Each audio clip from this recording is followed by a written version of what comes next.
সুপ্রিয় ছাত্র বন্ধুরা, আসসালামু আলাইকুম। এমব্রায়নিক পিরিয়ড অফ ডেভেলপমেন্ট এই বিষয়টিকে আমরা দুটি ভিডিওতে ভাগ করে দেখাবো।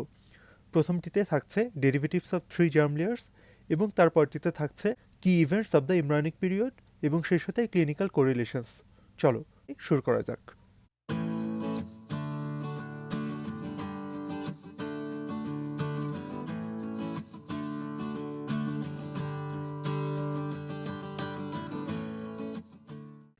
এই ছবিটিতে একটি লাইন গ্রাফ দেখানো হয়েছে। তোমরা নিচের হরিজন্টাল এক্সিসটার দিকে খেয়াল করো যে দেখো পুরো প্রেগনেন্সিটাকে আমরা যদি ফার্টিলাইজেশন থেকে চিন্তা করি তাহলে এটা টোটাল হবে 38 উইকস। এখন ফার্স্ট 2 উইকস হচ্ছে প্রি এমব্রায়নিক পিরিয়ড, তারপরে 3rd to 8th উইক এই সময়টা হচ্ছে এমব্রায়নিক পিরিয়ড এবং তার পরবর্তীতে 3rd মান্থ টু বার্থ পর্যন্ত এই সময়টা হচ্ছে ফিটাল পিরিয়ড। এখন এমব্রায়নিক পিরিয়ডের আরও একটা নাম আছে, একে বলা হয় পিরিয়ড অফ অর্গানোজেনেসিস, কেননা বডির মোস্ট অফ দ্য অর্গান এবং যে স্পেসিফিক টিস্যু তৈরি হওয়া সেটা এই সময়টাতে তৈরি হয়। আর এই সময়টাতে বার্থ ডিফেক্টের ঝুঁকিটাও অনেক বেশি থাকে। অ্যারো দিয়ে দেখতে পাচ্ছি লাইন গ্রাফটির 5th উইকে যে দেখো বার্থ ডিফেক্টের সম্ভাবনাটা অনেক বেড়ে গেছে। এটা 3rd উইক থেকে বাড়া শুরু করেছে, 8th উইকে যে দেখো আরও কিছুটা কমেছে। তারপরেও ফিটাল পিরিয়ডের চেয়ে কিন্তু এমব্রায়নিক পিরিয়ডে বার্থ ডিফেক্টের পরিমাণ অনেক বেশি। পরবর্তী ছবিটিতে ডে 16-এর একটি এমব্রায়োকে দেখানো হয়েছে। আমরা জানি যে ডে 15-এ যে প্রিমিটিভ স্ট্রিক অ্যাপিয়ার করে এবং আমরা দেখতে পাচ্ছি ছবিটিতে প্রিমিটিভ স্ট্রিক এবং প্রিমিটিভ নোড, এবং এখান থেকে পরবর্তীতে at the end of the 8th week day 56-এ এরকম একটি মরফোলজিক্যাল শেপের এমব্রায়ো তৈরি হয়। আমাদের সাধারণ মানুষের যে শেপটা থাকে সেটা কিন্তু অলরেডি তৈরি হয়ে গেছে। এখন আমরা একটু যদি জানার চেষ্টা করি যে অ্যাকচুয়ালি যখন প্রিমিটিভ স্ট্রিক ছিল তখন তার সাইজটা কীরকম ছিল। তখন ছিল অনলি 1 মিলিমিটার এবং at the end of the 8th week এটা হয়ে গেছে 30 মিলিমিটার। এই ছবিটির সাথে আমরা পরিচিত, তাই না? এখানে একটি ডে 17-এর এমব্রায়োকে দেখানো হয়েছে। আমরা জানি এপিব্লাস থেকে সেলগুলো ভেন্ট্রালি, ল্যাটারালি, ক্র্যানিয়ালি মাইগ্রেট করে আলটিমেটলি 3টি লেয়ার তৈরি করে। এই প্রসেসটিকে বলা হচ্ছে গ্যাস্ট্রুলেশন। পরবর্তী ছবিতে দেখতে পাচ্ছি যে ডে 19-এ 3টি লেয়ার কিন্তু অলরেডি তৈরি হয়ে গেছে। এখন আমরা এই 3টি জার্ম লেয়ার থেকে কি কি অর্গান বা টিস্যু তৈরি হয় সেগুলো দেখব। শুরু করা যাক এক্টোডার্ম থেকে। এই ছবিটিতে দেখো যে এক্টোডার্মের ঠিক নিচেই আছে নটোকর্ড। এখন এই নটোকর্ডটা ওভারলাইং এক্টোডার্মকে ইনডিউস করে। এর ফলে কি হয় দেখো, এই ছবিটিতে একটি 19 ডেজের এমব্রায়োর ডর্সাল ভিউ দেখানো হয়েছে যে এক্টোডার্মের সেলগুলো থিকেন্ড হয়ে যায় এবং তারা তৈরি করে নিউরাল প্লেট। আরেকটি জিনিস তোমাদের বলে রাখি, দেখো পরের ছবিটিতে এমব্রায়োটি অনেকটা লম্বাটে আকার ধারণ করেছে, অর্থাৎ লং এক্সিসের লেন্থটা বৃদ্ধি পেয়েছে, তাই না? এই প্রসেসটি হয় কনভার্জেন্ট এক্সটেনশনের মাধ্যমে। বাম দিকের ছবিটি খেয়াল করো, দেখো যে সেলগুলো একটি এক্সিসে পরপর সজ্জিত হয়ে লেন্থটা বৃদ্ধি করছে। এখন অ্যারো দিয়ে দেখানো হয়েছে ডান পাশের ছবিটিতে দেখো এই যে নিউরাল প্লেট থেকে দুই পাশে দুটি অংশ উপরের দিকে উঠে যায়, অর্থাৎ ফোল্ড তৈরি করে, একে বলা হচ্ছে নিউরাল ফোল্ড। এবং মাঝখানে যে গ্রুভটি তৈরি করলো একে বলা হচ্ছে নিউরাল গ্রুভ। এখন আমরা শুধুমাত্র এক্টোডার্মকে দেখছি। দেখো যে নিউরাল ফোল্ড দুটো পরস্পরের কাছাকাছি চলে এসেছে এবং মিড লাইনে এসে মিলিত হচ্ছে। আর দেখো অ্যারো দিয়ে দেখানো হচ্ছে আরও একটি সেলের পপুলেশন। এরা অ্যাকচুয়ালি নিউরাল ফোল্ডের চূড়ায় ছিল, কিন্তু ধীরে ধীরে এরা আলাদা হওয়া শুরু করেছে। এই সেলগুলোকে বলা হচ্ছে নিউরাল ক্রেস্ট সেলস। পরবর্তীতে দেখো এরা নিউরাল টিউব থেকে এবং সারফেস এক্টোডার্ম থেকে একদম আলাদা হয়ে গেছে। তাহলে এক্টোডার্ম থেকে কি তৈরি হলো? উপরের দিকে দেখো তৈরি হলো সারফেস এক্টোডার্ম এবং নিচের দিকে তৈরি হলো নিউরো এক্টোডার্ম। নিউরো এক্টোডার্মের মধ্যে আছে নিউরাল টিউব এবং সাথে আছে নিউরাল ক্রেস্টস। এখন আমরা দেখব সারফেস এক্টোডার্ম থেকে কি কি তৈরি হয়। এখান থেকে তৈরি হবে এপিডার্মিস, এছাড়াও তৈরি হবে hair, nail, hair follicle. Arrow দিয়ে দেখানো হয়েছে অ্যারেক্টর পাইলোরাম মাসেল, এটাও তৈরি হবে সারফেস এক্টোডার্ম থেকে। এছাড়াও সাবকিউটেনিয়াস যে গ্ল্যান্ডগুলো সেগুলোও তৈরি হবে সারফেস এক্টোডার্ম থেকে, যেরকম সোয়েট গ্ল্যান্ড, ম্যামারি গ্ল্যান্ড এইগুলো। এছাড়াও সারফেস এক্টোডার্ম থেকে তৈরি হবে enamel of teeth, anterior pituitary gland, আর দেখো তৈরি হয় লেন্স অফ দ্য আই এবং তৈরি হয় ইন্টারনাল ইয়ার। কিভাবে লেন্স প্লাকোড এবং ওটিক প্লাকোড থেকে লেন্স অফ দ্য আই এবং ইন্টারনাল ইয়ার তৈরি হয় এটা আমরা পরের ভিডিওতে বলবো। এখন আসি নিউরো এক্টোডার্মের ডেরিভেটিভগুলো কী কী। আমরা বললাম নিউরো এক্টোডার্মে আছে নিউরাল টিউব এবং নিউরাল ক্রেস্ট। এখন আমরা দেখি নিউরাল টিউব থেকে কী কী তৈরি হয়। নিউরাল টিউবের যে সেফালিক পোর্শনটা এটা এক্সপ্যান্ডেড হয়ে তৈরি করে ব্রেইন, এবং নিচের পোর্শনটা টিউবুলার স্ট্রাকচার হিসেবে থেকে যায়, এটা তৈরি করে স্পাইনাল কর্ড। তাহলে সেন্ট্রাল নার্ভাস সিস্টেমটা তৈরি হচ্ছে নিউরাল টিউব থেকে। আর দেখো অ্যারো দিয়ে দেখানো হয়েছে এই গ্ল্যান্ডটা হচ্ছে পিনিয়াল গ্ল্যান্ড, এটা আমাদের স্লিপ প্যাটার্ন রেগুলেট করে। আরও কিছু কাজ আছে, এটা আমরা পরে জানবো। আর দেখো অ্যারো দিয়ে দেখানো হয়েছে পিটুইটারি গ্ল্যান্ডকে। এই অ্যান্টেরিয়র পিটুইটারি গ্ল্যান্ড যেটা সেটা তৈরি হয়েছিল সারফেস এক্টোডার্ম থেকে, আর পোস্টেরিয়র যে পিটুইটারি গ্ল্যান্ড সেটা তৈরি হবে নিউরো এক্টোডার্ম থেকে। আর নিউরো এক্টোডার্ম থেকে আরও তৈরি হয় রেটিনা অফ দি আই। এখন নিউরাল ক্রেস্ট সেলস থেকে কী কী তৈরি হয়। নিউরাল ক্রেস্ট সেলসগুলো প্রথমে থাকে এপিথেলিয়াল, এরপরে এরা একটা ট্রানজিশনের মধ্য দিয়ে যায়, এই সেলগুলো মেজেনকাইমাল সেলে পরিণত হয়। মেজেনকাইমাল সেলস হচ্ছে loose embryonic connective tissue irrespective of origin. এখন এই সেলগুলো আবার মেজেনকাইমাল সেলে পরিণত হয়ে এখান থেকে ভেন্ট্রালি এবং ডরসালে মাইগ্রেট করে। এখন যদি ডরসালে মাইগ্রেট করে তাহলে দেখো এরা ডার্মিসকে পিয়ার্স করে এবং চলে যায় এপিডার্মিসে, সেখানে তারা তৈরি করে মেলানোসাইট। ভেন্ট্রালি মাইগ্রেট করে নিউরাল ক্রেস্ট সেলসগুলো থেকে তৈরি হয়, দেখো অ্যারো দিয়ে দেখানো হয়েছে এন্টারিক নিউরন। এছাড়াও তৈরি হয় মেডুলা অফ সুপ্রারেনাল গ্ল্যান্ড, এছাড়াও তৈরি হয় প্রি অ্যাওরটিক গ্যাংলিয়া। এবং দেখো যে সার্কেলটি দিয়ে দেখানো হয়েছে এখানে দুইটা স্ট্রাকচার তৈরি হয়। ডরসাল যে স্ট্রাকচারটা সেটা হচ্ছে ডরসাল রুট গ্যাংলিয়া, এবং সামনের দিকের অংশটা তৈরি করে সিম্প্যাথেটিক ট্রাঙ্ক।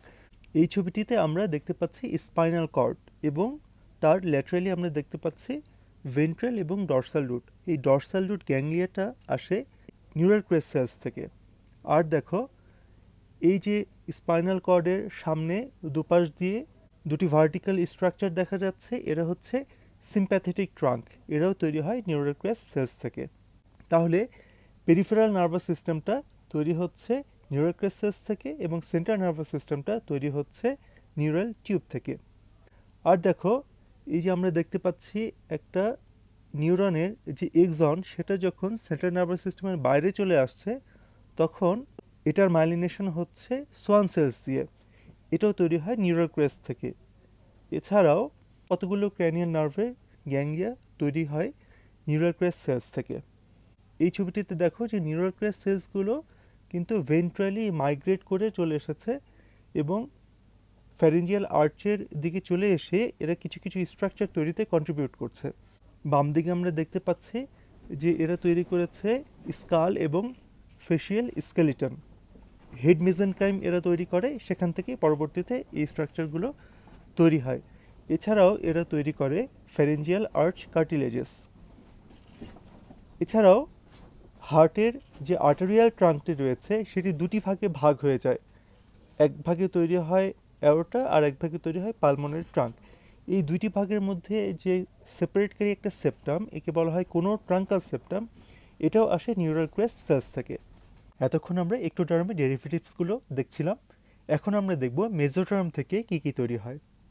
আমরা জানি যে এক্টোডার্মের নিচের যে লেয়ারটা সেটা হচ্ছে মেসোডার্ম। এখন এই মেসোডার্ম আবার পরবর্তীতে ডিফারেন্সিয়েটেড হয়ে তিনটা আলাদা অংশ তৈরি করে। নিউরাল টিউবের জাস্ট পাশেই দুই পাশে থাকে প্যারাক্সিয়াল মেসোডার্ম, তার ল্যাটারালি তৈরি হয় ইন্টারমিডিয়েট মেসোডার্ম, এবং তারও ল্যাটারালি তৈরি হয় ল্যাটারাল প্লেট মেসোডার্ম। এখানে দেখো ল্যাটারাল প্লেট মেসোডার্মটি দুইটি লেয়ারে ভাগ হয়ে গেছে, এটি সম্পর্কে আমি একটু পরে বলছি। এখন আমরা দেখি প্যারাক্সিয়াল মেসোডার্ম থেকে কী কী তৈরি হয়। এই ছবিটিতে দেখো একটি 20 ডেজের এমব্রায়োর ডরসাল ভিউ দেখানো হয়েছে। আমাদের একটি জিনিস জেনে রাখা ভালো যে আমরা যে বলছি প্যারাক্সিয়াল মেসোডার্ম থেকে সোমাইট তৈরি হয়, সোমাইট তৈরির আগে ক্র্যানিয়াল রিজিয়নে তৈরি হয় সোমাইটোমিয়ার, এবং পরবর্তীতে এখান থেকে তৈরি হয় মেজেনকাইম অফ হেড। এরপরে অক্সিপিটাল রিজিয়ন বা তার কর্ডালি সোমাইট তৈরি হতে থাকে। দেখো অ্যারো দিয়ে দেখানো হয়েছে এই যে এখানে প্যারাক্সিয়াল মেসোডার্মটা ডিফারেন্সিয়েটেড হয়ে তৈরি করেছে সেগমেন্টাল অ্যারেঞ্জমেন্ট, একে বলছি আমরা সোমাইট। ক্রস সেকশনে আমরা এরকম দেখতে পাবো যে দেখো ডেভেলপিং নিউরাল টিউবের পাশ দিয়ে কিন্তু প্যারাক্সিয়াল মেসোডার্ম ডিফারেন্সিয়েটেড হয়ে তৈরি করছে সোমাইট। দেখো অ্যারো দিয়ে দেখানো হয়েছে সেলগুলো কনভার্টেড হয়ে এপিথেলিয়াল সেলে পরিণত হয়েছে এবং একটি লুমেনকে ঘিরে এরা রয়েছে। এদেরকে দেখতে এখন অনেকটা ডোনাটের মতো দেখায়। এতক্ষণ আমরা এই ছবিটি দেখলাম। At the beginning of the 4th week দেখো সোমাইটটি আবার ডিফারেন্সিয়েট করা শুরু করেছে। সেটা কীরকম, দেখো একটা সেলের পপুলেশন ভেন্ট্রালি এবং মিডলাইন বরাবর মাইগ্রেট করা শুরু করেছে। এরা নিউরাল টিউব এবং নটোকর্ডকে ঘিরে ফেলে। এদেরকে বলা হচ্ছে স্ক্লেরোটোম। এখান থেকেই তৈরি হয় এক্সিয়াল স্কেলিটন। দেখো স্ক্লেরোটোমের ডরসালি আরেকটা সেলের পপুলেশন আছে। দেখো ডরসো মিডিয়ালি এবং ভেন্ট্রোল্যাটারালি এরা হচ্ছে মাসেল প্রিকারসার সেলস। এখন দেখো ভেন্ট্রোল্যাটারালি আমরা যে বললাম মাসেল প্রিকারসার সেলসগুলো আছে, সেখান থেকে একটা সেলের পপুলেশন ল্যাটারালি মুভ করে এবং এরা parietal layer of lateral plate মেসোডার্মের সাথে মিলে তৈরি করছে বডি ওয়াল এবং মোস্ট লিম্ব মাসেলস। আর দেখো আমরা বললাম যে ডরসোমিডিয়াল এবং ভেন্ট্রোল্যাটারাল এই যে মাসেল প্রিকারসার সেলগুলো, সেগুলো আবার আরও ভেন্ট্রালি যে দেখো একত্রিত হয়েছে, বেগুনি অ্যারো দিয়ে দেখানো হয়েছে। এদেরকে বলা হচ্ছে মায়োটোম। এখন এই মায়োটোম থেকে তৈরি হয় মাসেলস অফ দ্য ব্যাক। আর দেখো এই যে মায়োটোমেরও ডরসালি এই যে লেয়ারটা তৈরি হয়েছিল এটাকে বলা হচ্ছিল ডার্মাটোম। এই ডার্মাটোমের আবার যে সেলগুলো সেগুলো আবার দেখো এপিডার্মিসের নিচে জমা হয়ে তৈরি করে dermis of skin of the back. তাহলে আমরা আলটিমেটলি কি পেলাম, দেখো যে স্ক্লেরোটোম থেকে আমরা পেলাম এক্সিয়াল স্কেলিটন, আমরা দেখছি ভার্টিব্রা তৈরি হয়েছে এবং দেখছি মায়োটোম থেকে তৈরি হয়েছে মাসেল অফ দ্য ব্যাক। মায়োটোমের একটা অংশ যেটা ল্যাটারালি মুভ করে parietal layer of lateral plate মেসোডার্মের সাথে, সেটা তৈরি করেছে বডি ওয়াল এবং সাথে তৈরি করেছে মাসেলস অফ দ্য লিম্ব। আর আরেকটা জিনিস জানা দরকার, সেটা হচ্ছে এই যে সোমাইটগুলো তৈরি হলো এবং সেখান থেকে যে ডার্মাটোম এবং মায়োটোম তৈরি হলো, সেটা সোমাইটের যে সেগমেন্টাল নার্ভ সাপ্লাই সেটা রিসিভ করে। পরবর্তীতে তারা যেখানে মাইগ্রেট করুক এই নার্ভ সাপ্লাইটাই তারা পেয়ে থাকে। এখন আমরা দেখি ইন্টারমিডিয়েট মেসোডার্ম থেকে কি কি তৈরি হয়। এই ছবিটিতে আমরা দেখতে পাচ্ছি ইন্টারমিডিয়েট মেসোডার্ম আছে প্যারাক্সিয়াল মেসোডার্ম এবং ল্যাটারাল প্লেট মেসোডার্মের মাঝামাঝি। এই ছবিটিতে দেখো ইন্টারমিডিয়েট মেসোডার্ম থেকে ইউরিনারি সিস্টেমের ডেভেলপমেন্ট শুরু হয়েছে। অ্যাকচুয়ালি ইন্টারমিডিয়েট মেসোডার্ম থেকে তৈরি হয় ইউরোজেনিটাল সিস্টেম। ইউরিনারি সিস্টেম কয়েকটা ডেভেলপমেন্টাল স্টেজ পার হয়ে ম্যাচিওর অবস্থায় আছে। আমরা দেখতে পাচ্ছি অ্যারো দিয়ে দেখানো হয়েছে এটা হচ্ছে আনসেগমেন্টেড নেফ্রোজেনিক কর্ড বা মেসোনেফ্রোস। আর দেখো মিডিয়ালি অ্যারো দিয়ে দেখানো হয়েছে এটা হচ্ছে গোনাডাল রিজ। ক্রস সেকশনে আমরা আরেকটু ভালো বুঝতে পারবো যে দেখো গাট টিউব যে আছে মিড লাইনে, তার ল্যাটারালি তৈরি হচ্ছে গোনাডাল রিজ থেকে ডেভেলপিং গোনাড এবং তারও ল্যাটারালি তৈরি হচ্ছে ইউরিনারি সিস্টেম। এখন আমরা দেখি ল্যাটারাল প্লেট মেসোডার্ম থেকে কি কি তৈরি হয়। আমরা বলেছিলাম ল্যাটারাল প্লেট মেসোডার্মটি ভাগ হয়ে দুইটি লেয়ার তৈরি করে, parietal layer of lateral plate mesoderm and visceral layer of lateral plate mesoderm. Arrow দিয়ে দেখানো হয়েছে। অ্যাকচুয়ালি ল্যাটারাল প্লেট মেসোডার্মের ভেতরে ক্যাভিটি অ্যাপিয়ার করে। এই ক্যাভিটিগুলো কোয়ালেস করে এবং এটি দুইটি লেয়ার স্প্লিটেড হয়ে যায়। শুরুর দিকে এমব্রায়ো একটি শীটের মতো ছিল, পরবর্তীতে এটি কিন্তু ফোল্ড হয়ে যায়। দেখো আমরা দেখতে পাচ্ছি দুপাশ থেকে ল্যাটারাল ফোল্ড মিডলাইনে এসে মিলিত হওয়ার শুরু করেছে। দেখো অ্যারো দিয়ে দেখানো হয়েছে ল্যাটারাল ফোল্ডগুলোকে এবং দেখো ইয়োক সাইডটি কিন্তু অনেক ন্যারো হয়ে যাচ্ছে। ল্যাটারাল ফোল্ড দুটি মিডলাইনে দেখো মিলে গেছে এবং আমরা পেয়ে যাচ্ছি গাট টিউব। এখন ল্যাটারাল প্লেট মেসোডার্মের যে ভিসারাল লেয়ারটি ছিল সেটি কিন্তু দেখো গাট টিউবকে সারাউন্ড করে এসেছে এবং তার দুইটি লেয়ার মিলে তৈরি করেছে ডরসাল মেসেন্টারি। আর দেখো গাট টিউবকে সারাউন্ড করে যে সেরাস মেমব্রেনটা তৈরি হচ্ছে সেটার ভিসারাল লেয়ার তৈরি হচ্ছে visceral layer of lateral plate mesoderm থেকে। আর গাট টিউবকে সারাউন্ড করে যে visceral layer of lateral plate mesoderm আছে সেখান থেকেই তৈরি হবে wall of the gut tube. আর দেখো parietal layer of lateral plate mesoderm কী তৈরি করছে, একে তো আমরা বলছি parietal layer of the serous membrane তৈরি করছে, এছাড়াও তৈরি করছে বডি ওয়ালের যে ডার্মিস এবং বোনস এবং কানেক্টিভ টিস্যু। আমাদের যে লিম্বার তৈরি হয় সেটার যে মেসেনকাইমাল কোর সেটা আসে এই parietal layer of lateral plate mesoderm থেকে। এখন আমরা দেখি ল্যাটারাল প্লেট মেসোটার্মের ভিতরে আর কী কী তৈরি হয়। এই ছবিটিতে আমরা দেখছি একটি 18 ডেজের এমব্রায়োর, দেখো উপরের অংশটি অ্যামনিওটিক ক্যাভিটির ওই অংশটি কেটে ফেলা হয়েছে, আমরা দেখতে পাচ্ছি শুধু ইয়ক স্যাককে। এখন ইয়ক স্যাকের ভেতরে জায়গায় জায়গায় ব্লাড আইল্যান্ড তৈরি হয়েছে, এই জায়গাগুলো থেকে তৈরি হবে ব্লাড ভেসেলস। অ্যারো দিয়ে আরও দেখানো হয়েছে এটা তৈরি হচ্ছে কানেক্টিং স্টকে এবং তৈরি হচ্ছে কোরিওনিক প্লেটে। তার কিছু পরে এই ছবিটি আমরা দেখছি ডে 20 এমব্রায়োর ডরসাল ভিউ। দেখো ইন্ট্রা এমব্রায়োনিক মেসোটার্ম অর্থাৎ ল্যাটারাল প্লেট মেসোটার্মের মধ্যেও কিন্তু এরকম ব্লাড আইল্যান্ড তৈরি হওয়া শুরু হয়েছে এবং এখান থেকে ব্লাড ভেসেল ফর্মেশন শুরু হয়েছে। সামনের দিকে অ্যারো দিয়ে দেখানো হয়েছে এই জায়গাটাতে তৈরি হচ্ছে হার্ট প্রাইমোর্ডিয়াম এবং অ্যারো দিয়ে দেখানো হয়েছে দেখো অন্যান্য জায়গাগুলোতেও কিন্তু ব্লাড ভেসেল ফর্মেশন শুরু হয়েছে। এই ছবিটিতে দেখো অ্যারো দিয়ে দেখানো হয়েছে যে visceral layer of lateral plate মেসোটার্মের মধ্যে কিন্তু প্রিমিটিভ যে হার্ট টিউব সেটা ডেভেলপ করা শুরু হয়েছে। এখন ল্যাটারাল ফোল্ডিংয়ের মাধ্যমে দুই পাশের দুই হার্ট টিউব মিলিত হয়ে তৈরি করবে একটি সিঙ্গেল হার্ট টিউব। দেখো অ্যারো দিয়ে দেখানো হয়েছে ক্লাস্টার অফ সেলসকে বলা হচ্ছে ব্লাড আইল্যান্ড। এই সেলগুলো আবার ডিফারেন্সিয়েটেড হয়, দেখো অ্যারো দিয়ে দেখানো হয়েছে এরা এই ব্লাড আইল্যান্ডের ভেতরে তৈরি করেছে একটি ক্যাভিটি বা লুমেন এবং তাকে ঘিরে যে সেলগুলো সেগুলো ফ্ল্যাট এন্ডোথেলিয়াল সেলে পরিণত হয়েছে এবং ভেতরের সেলগুলো কিন্তু ডিফারেন্সিয়েটেড হয়ে তৈরি করেছে ব্লাড সেলস। আবার পাশাপাশি দুইটি ব্লাড আইল্যান্ড পরস্পরের সাথে কমিউনিকেট করছে করে একটি সিঙ্গেল ব্লাড ভেসেল তৈরি করেছে। এই প্রসেসটিকে বলা হচ্ছে ভাস্কুলোজেনেসিস, অর্থাৎ প্রিকার্সার সেলগুলো থেকে যখন নতুন ব্লাড ভেসেল ফর্মেশন হয় তখন তাকে বলছে ভাস্কুলোজেনেসিস। আর এই ব্লাড ভেসেলগুলোর আবার স্প্রাউটিং বা ব্রাঞ্চিংয়ের মাধ্যমে যে নতুন ব্লাড ভেসেল তৈরি হয় এই প্রসেসটিকে বলা হচ্ছে অ্যাঞ্জিওজেনেসিস। তাহলে আমরা পেয়ে যাচ্ছি প্রাইমোর্ডিয়াল ব্লাড ভেসেলস।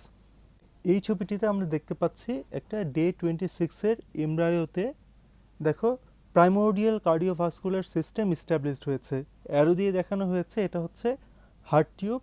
দেখো হার্ট টিউব ডরসাল অ্যাওর্টার সাথে কমিউনিকেট করছে, আবার এই অ্যাওর্টা থেকে ব্লাড ভেসেল চলে গেছে ইয়ক স্যাকে, চলে গেছে আম্বিলিকাল কর্ডে, আবার বডি থেকে ইয়ক স্যাক থেকে আম্বিলিকাল কর্ড থেকে ব্লাড ফেরত আসছে হার্টে। এভাবে একটি প্রাইমোর্ডিয়াল কার্ডিওভাস্কুলার সিস্টেম ডেভেলপ করেছে। এই ছবিটি দেখো আমরা বলেছিলাম যে ডরসাল মেসেন্টারি যেটা সেটা তৈরি হচ্ছে visceral layer of lateral plate mesoderm থেকে। দেখো এই ডরসাল মেসেন্টারির ভিতরে ডেভেলপ করছে স্প্লিন, অ্যারো দিয়ে দেখানো হয়েছে। দেখো এই ছবিটি আমরা আগেও দেখেছি, দেখো যে গাট টিউব যে আছে এবং তার পেছনে ডরসাল মেসেন্টারি তার ল্যাটারালি দেখো তৈরি হয়েছে কর্টেক্স অফ সুপ্রারেনাল গ্ল্যান্ড। এটা তৈরি হয় যে ডরসাল মেসেন্টারির কিছু সেল এবং ডেভেলপিং গোনাডের কিছু সেল প্রলিফারেট করে পরবর্তীতে এখান থেকে তৈরি হয় কর্টেক্স অফ সুপ্রারেনাল গ্ল্যান্ড। এটা সম্পর্কে আমরা ডিটেলে পরে জানতে পারবো। এখন আমরা দেখব এন্ডোটার্ম থেকে কি কি এবং কিভাবে তৈরি হয়। দেখো যে মেসোটার্মের নিচে যে লেয়ারটি সেটি হচ্ছে এন্ডোটার্ম। এখন এই ছবিটিতে দেখো একটি 22 ডেজের এমব্রায়োর মিড স্যাজিটাল সেকশন দেখানো হয়েছে। দেখো এর যে ক্র্যানিয়াল এন্ড এবং কর্ডাল এন্ড এরা কিন্তু ফোল্ড করা শুরু করেছে, এর কি বলা হচ্ছে সেফালো কর্ডাল ফোল্ডিং। পরের ছবিটিতে একটি 28 ডেজের এমব্রায়োকে দেখানো হয়েছে। দেখো যে ফোল্ডিংয়ের মাধ্যমে হার্ট এবং সেপ্টাম ট্রান্সভার্সাম এগুলো কিন্তু ক্র্যানিয়াল দিক থেকে আরও ভেতরের দিকে ঢুকে গেছে, অর্থাৎ কর্ডালি চলে গেছে। আর দেখো ইয়ক স্যাকটি অনেক সংকুচিত হয়ে গেছে এবং এন্ডোটার্মের সাথে ইনকর্পোরেটেড হয়ে মাঝামাঝি তৈরি করেছে মিডগাট, তার সামনে তৈরি করেছে ফোরগাট এবং পেছনে তৈরি করেছে হাইন্ডগাট। আরেকটি জিনিস দেখো ওরোফ্যারেঞ্জিয়াল মেমব্রেনের এখানের যে এক্টোডার্ম সেখান থেকেই তৈরি হয়েছে স্টোমোডিয়াম বা প্রিমিটিভ ওরাল ক্যাভিটি। 4th উইকে যেয়ে এটি রাপচার করে। আর দেখো ক্লোয়াকাল মেমব্রেন যে ছিল এটিও আবার 6th উইকে যেয়ে রাপচার করবে। আর দেখো পরবর্তী অ্যারোতে দেখানো হয়েছে এই যে এন্ডোডার্মের আউট পকেটিংয়ের মাধ্যমে আরও একটি স্ট্রাকচার তৈরি হয়, এটাকে বলা হয় অ্যালান্টয়েস। কিছু লোয়ার এনিমেলে এই অ্যালান্টয়েস রেসপিরেটরি ফাংশন করে এবং ইউরিনকে রিজার্ভ হিসেবে রাখে।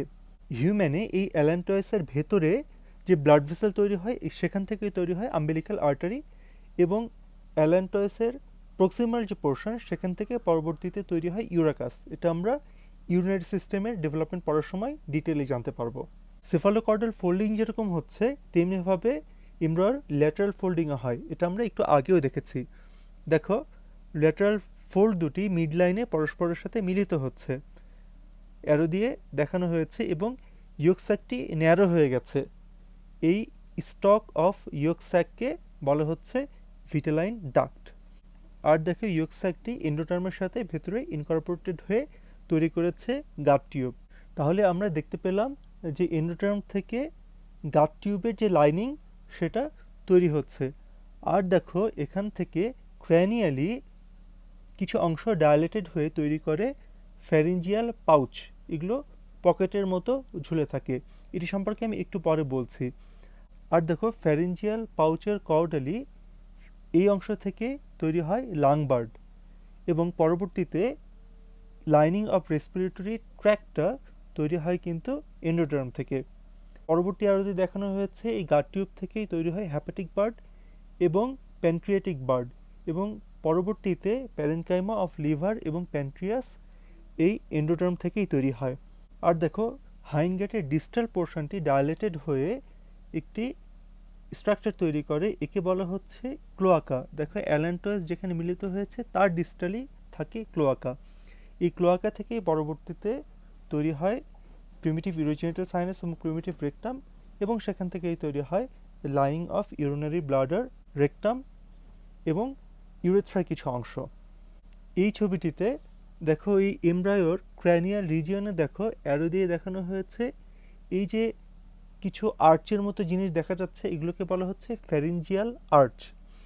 এবং এটাকে যদি আমরা মিড স্যাজিটাল সেকশন করি তাহলে দেখো কিছু পকেটের মতো স্ট্রাকচার দেখা যাচ্ছে, এদেরকে বলা হচ্ছে ফ্যারিঞ্জিয়াল পাউচ। এখন এই বরাবর যদি আমরা এমব্রায়োটাকে কেটে ফেলি এবং আমরা যদি ভেন্ট্রাল অ্যাসপেক্ট থেকে দেখি তাহলে ছবিটি আমরা দেখতে পাবো এরকম। ফ্যারিঞ্জিয়াল যে টিউব সেটি দেখতে পাচ্ছি এবং দুই পাশে কিন্তু ফ্যারিঞ্জিয়াল আর্চ দেখতে পাচ্ছি। আর এন্ডোটার্ম থেকে তাহলে কি তৈরি হচ্ছে? এই যে দেখো ফ্যারিঞ্জিয়াল পাউচ যে তৈরি হয়েছিল এন্ডোটার্ম থেকে, সেগুলোর আবার বিভিন্ন রকম ফেট আছে। অ্যারো দিয়ে দেখানো হয়েছে ফার্স্ট ফ্যারিঞ্জিয়াল পাউচ থেকে তৈরি হবে ফ্যারিঞ্জিও টিম্প্যানিক টিউব, আর তৈরি হবে tympanic cavity. Second pharyngeal pouch থেকে তৈরি হবে টনসিলার ফসা এবং প্যালাটাইন টনসিল। আর ফ্লোর অফ দ্য ফ্যারিংসের এপিথেলিয়াল সেলগুলো প্রলিফারেট করে এবং তারা ফোরামিন সিকাম হয়ে পরবর্তীতে ভেন্ট্রালি এবং ডিসেন্ড করে নিচে চলে আসে এবং তারা ফর্ম করে থাইরয়েড গ্ল্যান্ড। থার্ড এবং ফোর্থ ফ্যারিঞ্জিয়াল পাউচ থেকে আসে সুপিরিয়র এবং ইনফেরিয়র প্যারাথাইরয়েড গ্ল্যান্ড এবং থাইমাস। তাহলে আমরা এন্ডোটার্ম থেকে যে কতগুলো জিনিস আসে সেগুলো সম্পর্কে একটা ধারণা পেলাম। এতক্ষণ আমরা আলোচনা করলাম এক্টোটার্ম, মেসোটার্ম এবং এন্ডোটার্ম থেকে কী কী স্ট্রাকচার এবং কিভাবে তৈরি হয় খুবই সংক্ষেপে আলোচনা করেছি। তোমাদের যদি ভিডিওটি ভালো লাগে তাহলে লাইক, শেয়ার এবং কমেন্ট করো এবং আমার চ্যানেলটি সাবস্ক্রাইব করো এরকম আরও অনেক ভিডিও পাওয়ার জন্য। সবাইকে ধন্যবাদ।